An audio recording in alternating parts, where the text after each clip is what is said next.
Desenho preto e branco de um professor. Ele está de frente para nós e tem o braço direito estendido com a palma da mão virada para cima. Ao fundo, um quadro branco. Abaixo do desenho centralizado tem o título Educação nas Constituições Brasileiras. No canto inferior esquerdo, a logo da UFAL e no direito de letras. Enquanto declamam em off, imagens que expressam a ideia do cordel e que remetem à época vão passando em sequência. Logo depois que o Brasil separou-se de Portugal, o país precisava de leis, um regulamento legal. A primeira Constituição não chegou a vingar, pois os poderes de mando do imperador vinha tirar. Dom Pedro daquilo desgostou, isso não pode prosperar, e logo mandou o exército a Assembleia acabar. O imperador logo ordenou que um conselho chamassem, recomeçando tudo de novo, e que dessa vez não errassem. Fala disso, fala daquilo, mais uma vez e de novo. E quanto à educação do povo? Lá pro final da reunião, alguém por um acaso lembrou: eu queria muito que meu filho fosse doutor. A lei previu então que fossem criados colégios e universidades, mas esse privilégio só chegou para alguns abastados. Aprender a ler e escrever era só para quem era cidadão. A maior parte da população não era pro bico deles não. Quando a Carta Magna estava pronta, mandaram avisar a nação: povo do Império do Brasil, eis aqui a vossa Constituição. Muito satisfeito, o soberano estava. Desta, ele muito se agradou. Agora poderia mandar e desmandar, por meio do poder moderador. Estava garantida a monarquia e os 4 poderes. Isso de votar e ser votado era só para quem tinha muito dinheiro, tendo sido a primeira e a mais longa de todas as constituições brasileiras.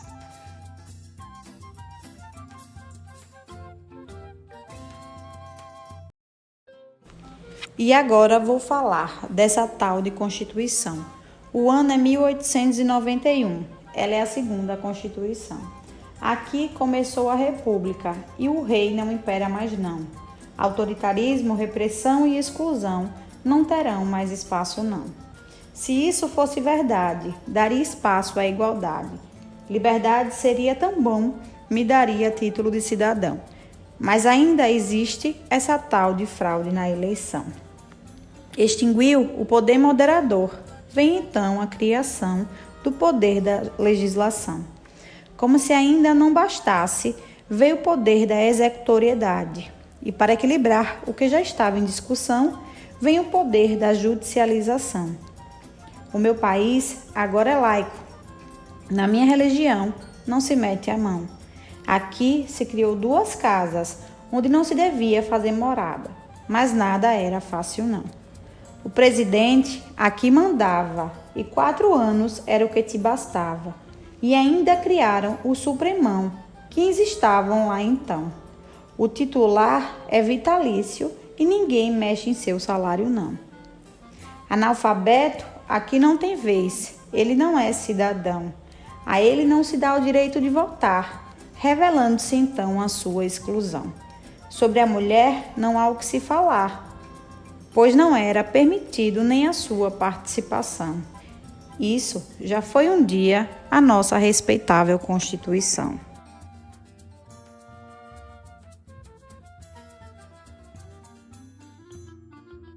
Vejam agora, meus amigos, a história que eu vou contar sobre a educação na Constituição de 1934 e as dificuldades que teve que passar.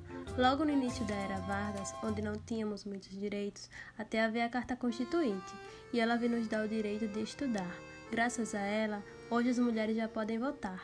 Teve muitos outros problemas que juntos conseguimos ultrapassar, mas não houve desistência, porque todas as lutas o povo sempre há de ganhar.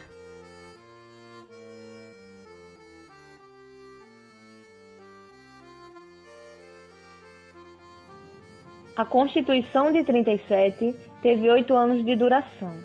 Foi a 4ª Constituição brasileira e veio por imposição. Precedida por Getúlio Vargas, Em 10 de novembro de 1937, autoritarismo e nacionalismo. Comunismo não te pertence.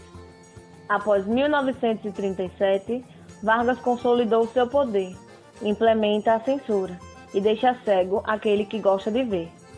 Apesar da cegueira, lutou por justiça social, deu a seu povo outra bandeira e implementou a Previdência Social. O ensino primário gratuito era uma obrigação, um dever do Estado para com todos, promovendo transformação. Educação pública para os pobres, Getúlio ficou assim conhecido como o pai do povão.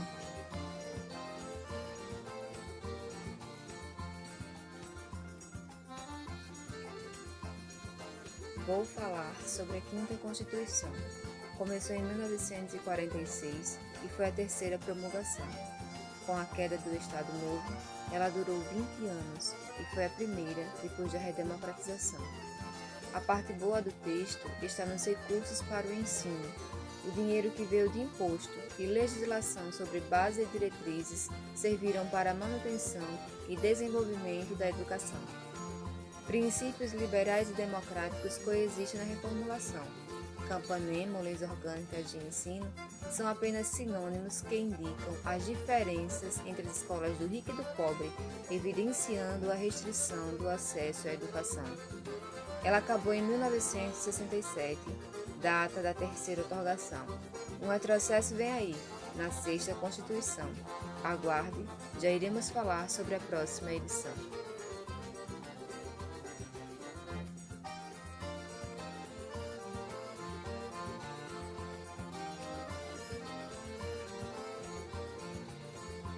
Vamos agora falar sobre mais uma Constituição. A Quinta da República é a sexta da nossa nação.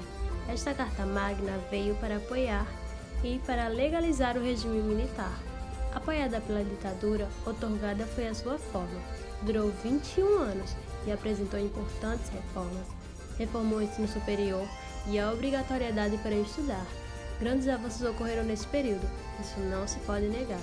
Houve um grave retrocesso quando a União resolveu se isentar da aplicação de recursos na educação, ficando alguns pobres sem estudar.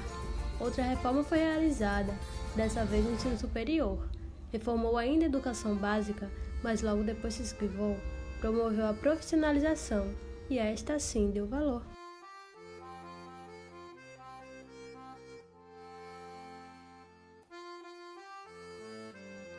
Ali, nos anos de 1988, após 20 anos de opressão, nasce mais uma Carta Magna em um processo de redemocratização. Diferente de outras, esta não veio para excluir. Já sabe quem sou? Sou a sétima Constituição. Eu sou a mais extensa de todas em matéria de educação. Eu incluo os excluídos e até trago comigo a inclusão. Um direito de todos é a educação, não é só dos brancos, dos ricos e muito menos dos preconceituosos. A Constituição Cidadã também é dos pretos, dos pobres e das pessoas com deficiência. Reitero, é um direito de todos. Pluralismo de ideias e liberdade para pensar, sem receio de ir preso, agora todos podem se expressar. É claro que tenho em mim os interesses dos grandes, mas para ninguém lhe devorar, convido você a me decifrar. Texto branco sobre fundo preto. Créditos finais. Realização. Este trabalho acessível com audiodescrição e legendas, feito por 6 graduandos de Letras da UFAL, Universidade Federal de Alagoas, foi o resultado final da disciplina Política e Organização da Educação Básica, ministrada pela professora doutora Edna Prado. Vozes por ordem de aparição: Erinaldo Araújo, Michele Araújo, Márcia Nobre, Marli Ferreira, Wellita Silva, Márcia Nobre e Felipe Neves. Edição: Plácido Costa. Audiodescrição: roteiro e locução: Plácido Costa. Consultoria: Felipe Neves. Referência: A Educação nas Constituições Brasileiras. Texto e contexto de Sofia Leste Vieira.